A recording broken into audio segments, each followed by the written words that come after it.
ఏంది పాప పరిస్థితి చూడండి. అన్నం తీసుకు చేయాలంటే ఆ పరిస్థితి ఏంది అది? అన్నం చేసుకోవాలంటే ఆ పరిస్థితి ఏంది అది? ఎట్లుందో చూడండి, ఎట్లా ఇంట్లో పోయేది ఆ పాప. వాళ్ళని వాసం తట్టుకోలేక వంట ఎట్లా చేసుకుంటారు, ఎట్లా చేసుకుంటారు, ఏంది పరిస్థితి అది? ఎన్నిసార్లు కంప్లైంట్ ఇవ్వాలా అందరికి? ఇచ్చి ఇచ్చి సాలైపోయింది. ఇంకా ఎంతమంది వచ్చి చూసినా కూడా ఊళ్ళనేది పోయేది, ఊళ్ళనేది పోయేది.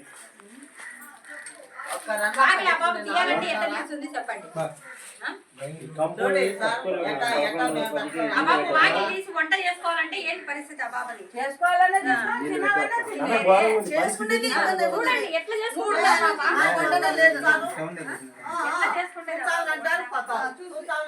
ఎన్నిసార్లు సార్ ఇట్లా వర్షం వచ్చినప్పుడు డ్రైనేజ్ నీళ్ళు వచ్చినప్పుడు చెప్పడం అయితే చెప్తానే ఉన్నాం, కానీ వాళ్ళ పరిష్కారం మీరు చెప్పండి, మీరే ముందు